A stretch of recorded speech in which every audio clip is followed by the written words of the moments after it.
everybody, my name is Joey. Welcome to my channel. I'm having such a great time. I am still working on my Didi's Deluxe bead box for this month. If you didn't see my first video, I revealed everything in the box and I made this stunning pair of earrings. They are so cute. I literally have been wearing them around the house today. They just are wonderful. I did my specialty all-in-one ear wire, and to go with that, I did this beautiful interchangeable necklace.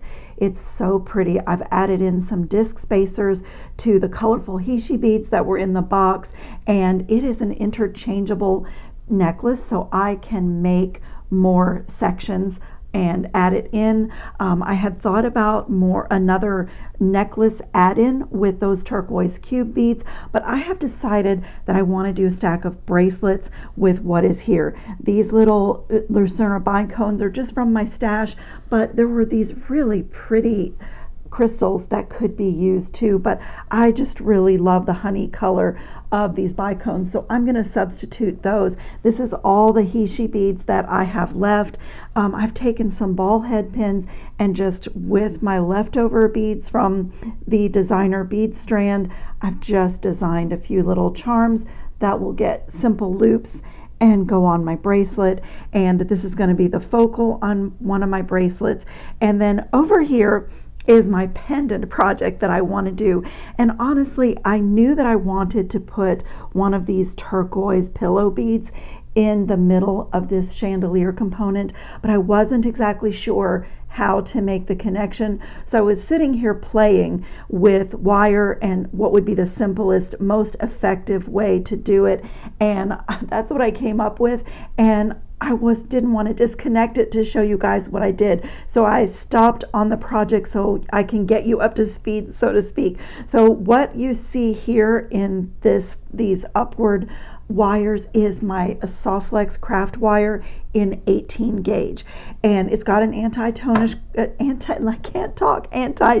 coating on it, so I love that. I also love adding a pop of gold with the antique brass color. And then I went down to my Softflex 20 gauge wire and ran a wire right through the middle of that bead, and everything is simple loops.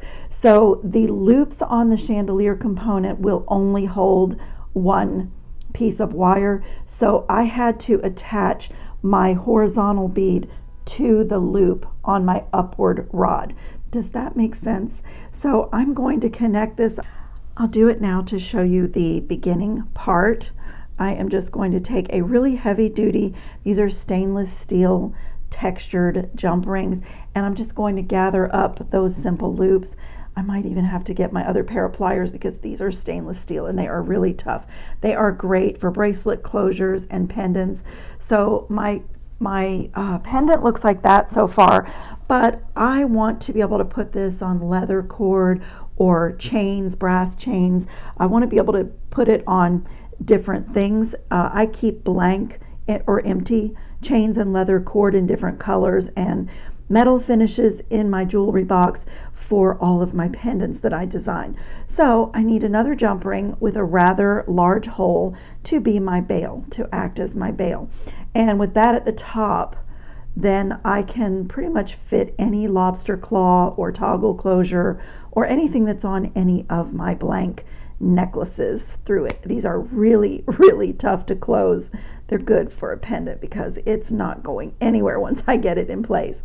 So now I have the orientation that I need. My chain can go through that way, and now I can finish the embellishment on this. And I went through the whole strand of these pillow beads and I just love this one. And you guys, I think when it's against the body, I think it's going to stay stable, but and when I hold it this way, it's staying stable, but I love that it's almost like a fidget spinner. I love fidgeting jewelry, and this is just like, I just love this. So far, I just love it. And so I'm going to work on this first because I'm excited. I'm excited about this too, but these are going to be straightforward stringing and just creating patterns.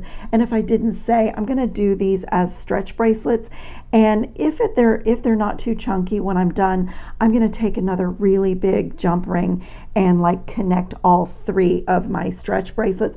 So that's my plan for this. But on this, I am going to take some Brazilian waxed cord. This is the 0.5 millimeter. I'll show you this spool, and I can link this in the description box.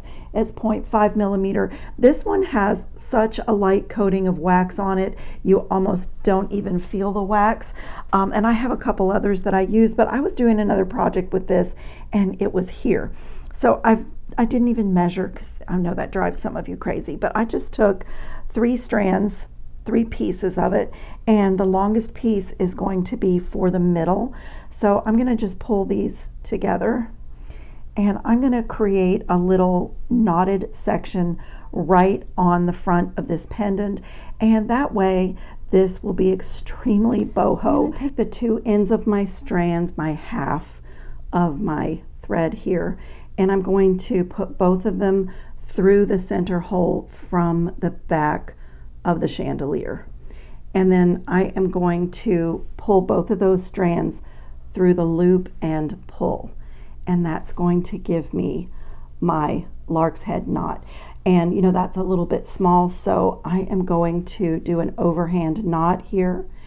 And I'm going to grab my knotting tweezers and make sure that that knot kind of lands right up to my chandelier component. So I'm just going to reach through this way. I'm going to reach through that loop, get a hold of my thread right where I want the knot to be, and pull.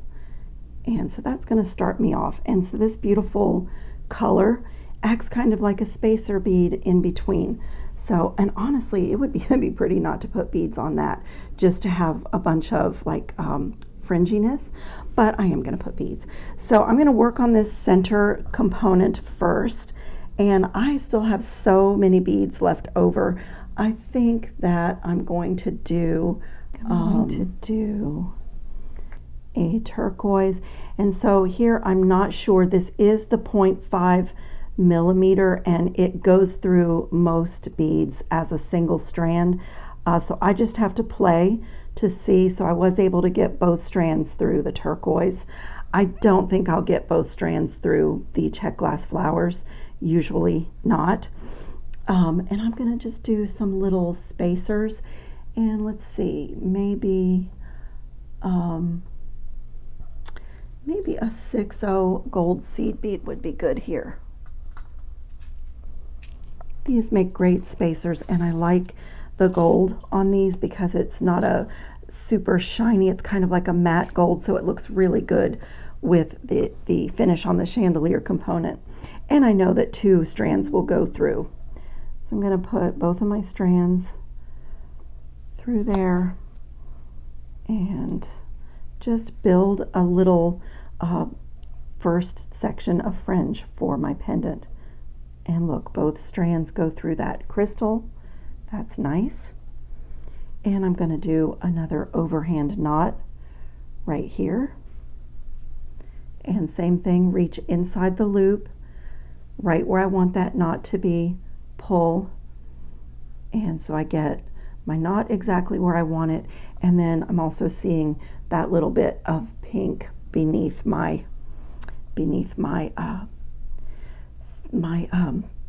drop that I made. I cannot talk today. I am really excited about this box. I just really have enjoyed every single bead. And I love the first 2 projects that I did. They are my style, and I made them for myself. And I do make a lot of jewelry, and not everything is for me. But this box, everything in this box is going to be for me. So I am pretty certain that I'm not getting 2 strands through this flower bead, and that's okay. I'll show you what I'm going to do. I'm going to let the flower drop down, and I'm going to let my thread hang out on the back. And honestly, I love it. Whoops, I have it the other way.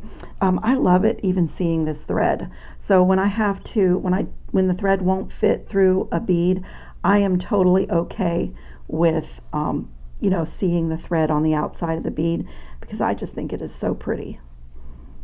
especially, you know, I chose my favorite color, and Stella expertly added in a little tiny bit of pink and a little tiny bit of purple into this box, and it's just absolutely wonderful. So I'm just grabbing it tight, and I'm going to let my one piece of cord hang out on the outside of the flower, and here I can put another gold 6/0 seed bead, and that will kind of help keep everything in place. That looks amazing. And another overhand knot, and same thing.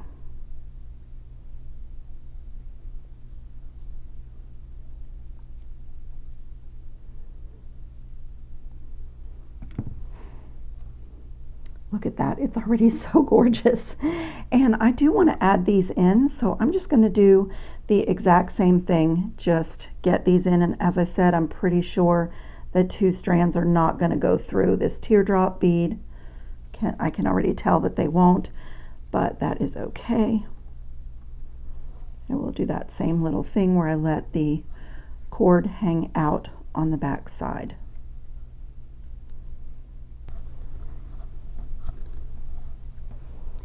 Okay, so I have my cord hanging out of the back side of these 2 beads, but it did fit through, 2 cords fit through the purple little 4mm beads, and I added a little metal disc in there, and I just think it's gorgeous, and that's going to finish off my center drop on my pendant.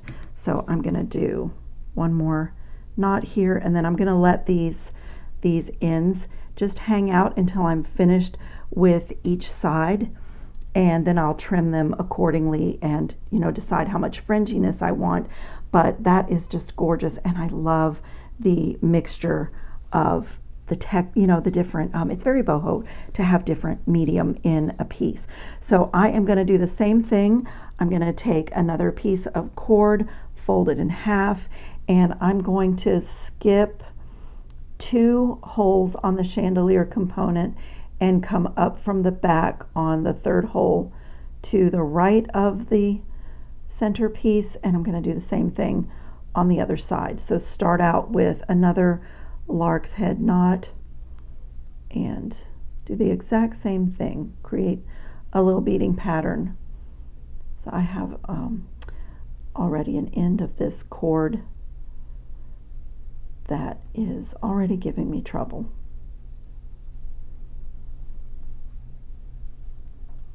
So same thing, make that loop. I'm just making a mess with my beads here that I was playing with. So this one is going to hang like that. Get another knot in here.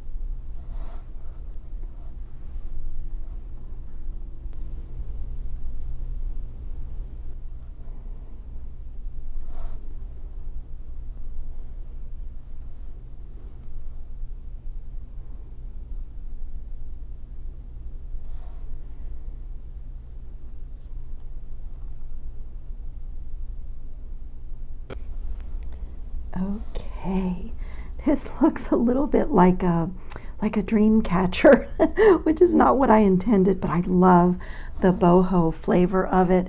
And I'm going to, I think what I'm going to do is do another overhand knot right on top of these 3 at the end, just to make that final knot a little bit chunkier. So I'm going to reach inside. This is where a knotting tweezer can really help you, because I'm going to grab on top of the knot I already did, and when I pull, this knot will land right on top of the one that I already did, and it just makes it a little bit thicker. And there were just 2 of these beautiful little antique brass spacers on the designer bead strand, and so I just used those like right at the bottom. So I'm going to do the same thing on all three, just an overhand knot, and use my knotting tweezer to make it land right on top of the knot that I already did.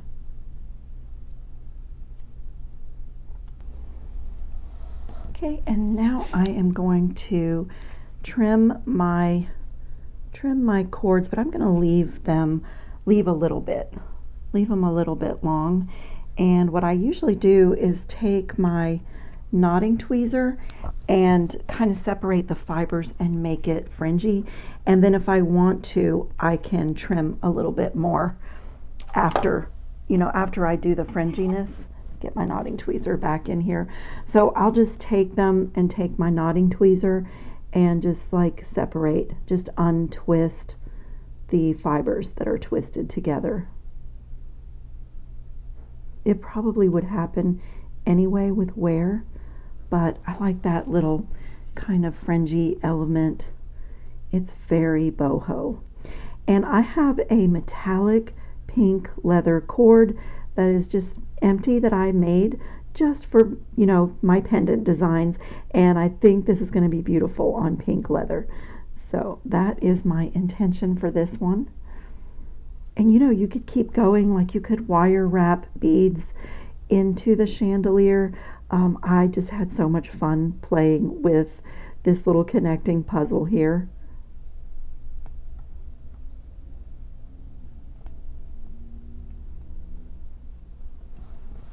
Okay, this is done. I actually like the side. I turned this around because I actually really like seeing the thread on that little component there. And so I'm just gonna, these with gravity, these will hang, start to hang nicely. So my beautiful little boho pendant is done. I'll put some pictures up of that at the end. And then I love these beads so much. I mean, I really love these beads. And I decided not to overthink this, to let the beads do the job. And so I am going to do 3 stretch bracelets and just have a lot of fun with patterns. I have some of the Purity Beads solid brass disc spacers that I used in my necklace and earring project in my first video. I'm sorry, you guys, I have a little bit of a mess over here with my O beads. I think that I'm also going to use these O beads. I'm going to put quite a few of them here. These are demi rounds. It's a type of a seed bead, and I love seed beads. I think they do an amazing job, especially if you need to extend the length. Like this is all that I have left of the He/She discs, so I am going to need to do some spacers to get the length that I want for my bracelets, but they really just have a different profile because it is a tiny little donut. So you just get a little different look than you do with a Rocaille seed bead or even a Deluxe seed bead. So I am going to start with stretch cord. This was in my stash unmarked, left over from a bead box, but I tried 1mm stretch cord and it goes through everything except these check glass leaves. And I really want those for my focal. So I tried this, and I think this might be 0.7mm. So if you've never made a stretch bracelet before, you need to pre-stretch your cord, and that will prevent it from stretching out further. And I am going to grab a little clamp and just start creating patterns. My goal is to try to get 3 bracelets out of what I have here. If I only get 2, I'll be okay with that, but I'm going to see if I can get 3. So I think I'll start with my cubes, and I'm just going to thread on a cube and just kind of play with, I think this is going to be the focal on the cube bracelet, and I think I want to put some cubes as a focal on that bracelet, and I'm just going to play with a little bead pattern here. I might even mix in some of these. How do they look? I like the different golds. I have 3 different golds. The O beads are in like a metallic gold. My discs, my brass discs, are in a brushed finish, and then these are like a matte gold, and I really like mixing all the golds. And then I have these little Lucerna bicones that were in a topaz color, so that's like a honey gold. So yeah, I'm really loving all the golds. I think it's really rich with the turquoise, pink, green, and a little bit of purple here. So let me string, and I will be back. Okay, all my stringing is done, and I was able to get 3 bracelets. I had to get a little bit creative with my seed beads and my discs that I pulled in from my own stash, but I love them. I already did my knot on this. All the beads, only the 6/0 seed beads that I used have really a large enough hole that you might be able to pull a knot into, but I tried a little bit and it just didn't want to go. These are very small beads for a stretch bracelet, so my knot is not hidden as well as I would like, but I did do a good knot and put beader's glue in it. So I did all 3 of my bracelets the same length, and I had leftover beads, so the last few of my ESSIE disc spacers, I had 1 cube bead, and I'm just going to make a charm out of everything that was left. So this pattern here, I did a 6/0 seed bead in between my brass discs and just did sections of 3, 5, 4, and then put the ESSIE discs in between with my demi rounds that were coral pink and metallic gold, and it just gives this nice colorful textural effect. This is what I love about disc beads, is just stacking them is just amazing. Like for me, there's such amazing geometry in this. I had some gold donut beads that are check glass, and that's all that I had left, so it was perfect for this. And then the Lucerna bicones kind of mixed in with the magnesite, and it's just like the patterns are so happy and they're just wonderful. So I'm going to show you a way to do a pretty secure knot on a stretch bracelet. I'm going to come on one side. I'll do my left hand side. I'm right hand dominant, and I'm going to make a loop, and then I'm going to take my other end and go down through the loop, so down toward my mat, and I'm going to pull that up and wrap around that loop. Let me move this, it's not tied off. So through, and I'm going to come around that loop so it almost looks like a bow, all the way around and then up through that hole, and then get a hold of both. You see the kind of knot that it makes, and then I'm just going to pull, get it down to my beads.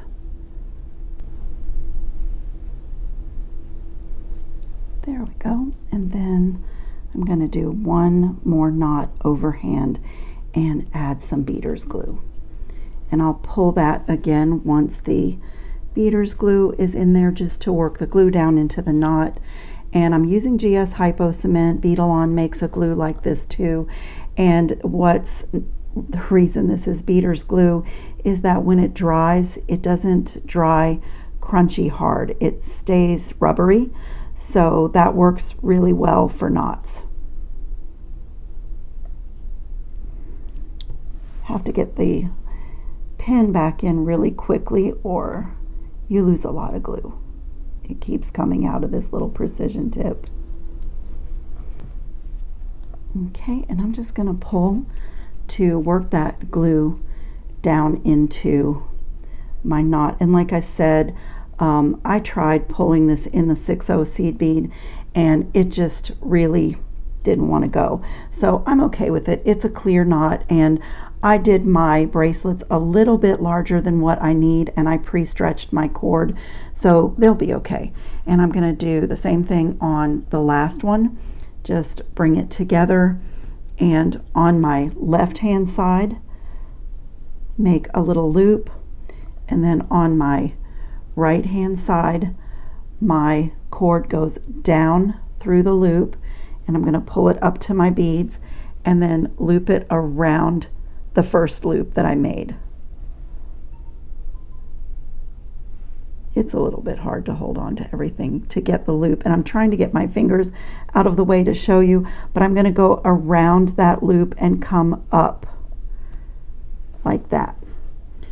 And then before I start tightening, I need to work it down to my beads.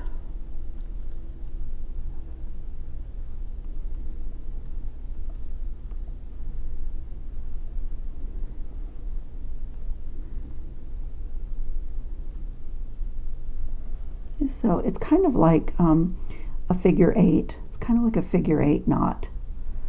And I'm just going to pull really well and do another overhand knot on top of that.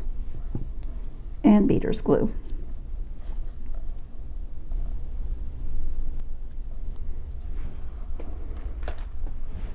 And I want to work that glue down into that knot a little bit. And I'm going to come here and trim these. I let this, it dries pretty fast. Trim that one and trim this one. I won't stretch, I won't pull on them right away. I'll let it dry for half an hour or so before I try to put them on. Just let that glue set up so I have the strongest knot possible. But my little stack of bracelets is done, and they're just beautiful. Those are the happiest colors. And so now I want to take my one-step looper, and I'm going to use my 2 1/4 millimeter, and you could do this with your pliers too. I am going to put a simple loop in every single one of these little charm components that I've made, and just close them really well and work harden them. Just make sure it's closed really well. And I like to just make sure everything is straight.